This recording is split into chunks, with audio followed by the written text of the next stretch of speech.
Om Swastiastu. Perkenalkan, nama saya Niputua Isriwahyuni, NIM 202062121011. Saya akan menyampaikan materi mengenai sirkulasi. Sirkulasi pergerakan melalui ruang.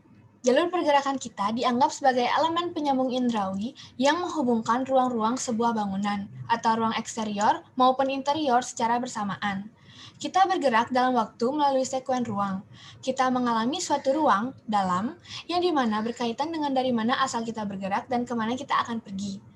Sirkulasi tersebut dapat dibagi menjadi 5 bagian, yaitu pencapaian, pintu masuk, konfigurasi jalur, hubungan jalur ruang, dan juga bentuk ruang sirkulasi.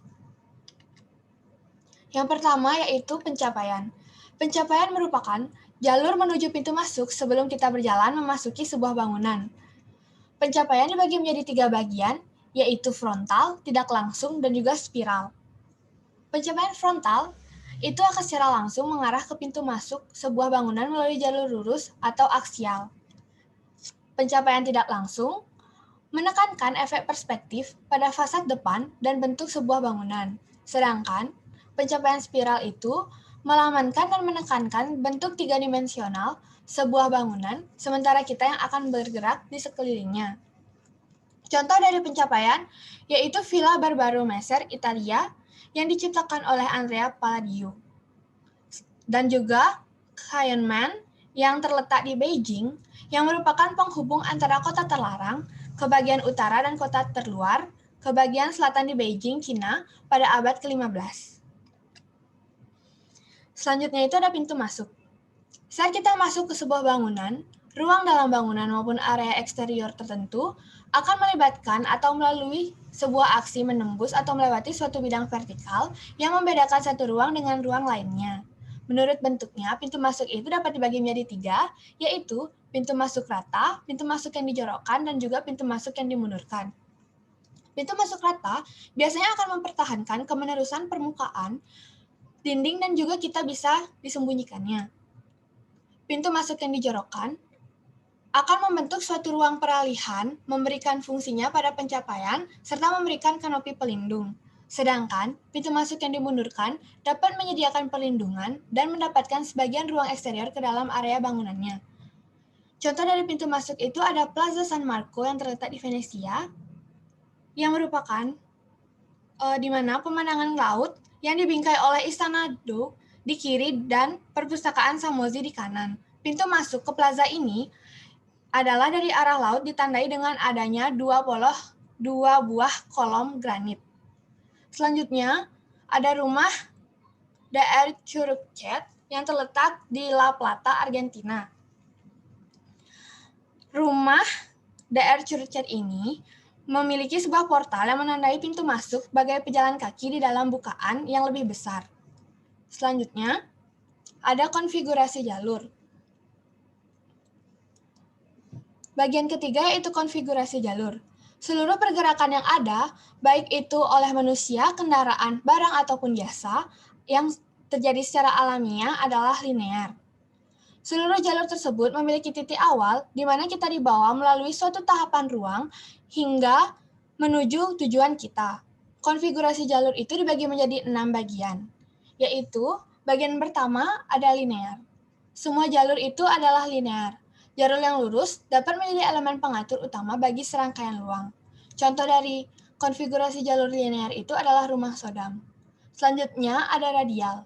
Konfigurasi radial itu memiliki jalur linear yang memanjang dan berakhir di sebuah titik pusat bersama. Contohnya itu sebagai penjara negara bagian timur.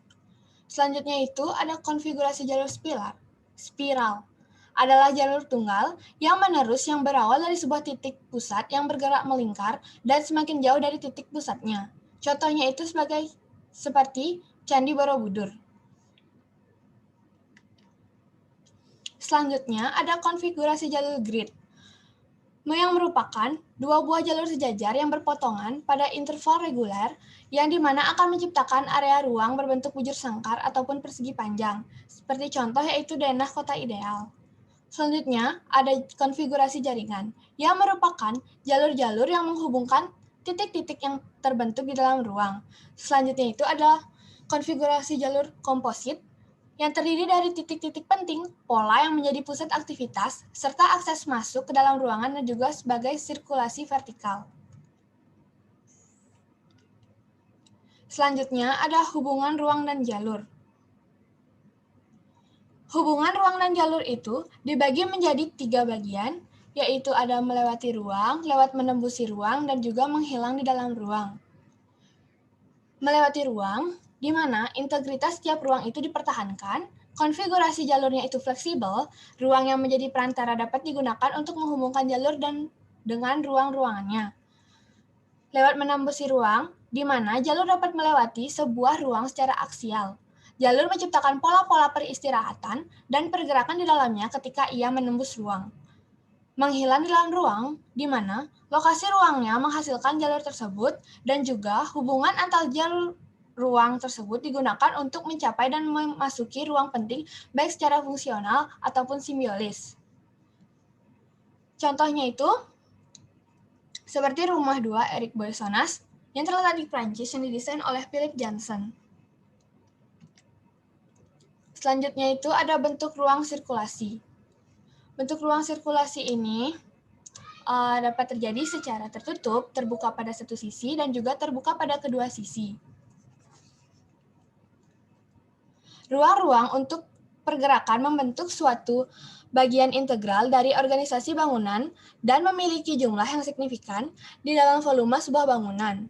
Bentuk sirkulasi itu bervariasi menurut bagaimana batas-batasnya didefinisikan, bentuk-bentuknya yang berkaitan dengan bentuk ruang yang dihubungkannya, kualitas skala, proporsi pencahayaan, dan pemandangannya yang diartikulasikan, pintu-pintu masuk yang membuka ke arahnya, serta dapat menangani perubahan ketinggian.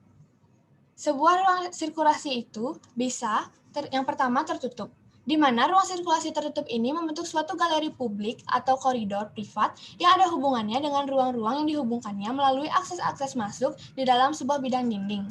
Selanjutnya, terbuka pada satu sisi, di mana ruang sirkulasi yang terbuka pada satu sisi ini membentuk sebuah balkon atau galeri yang di mana dapat menyajikan kemenusan spasial dan visual dengan ruang-ruang yang dihubungkannya.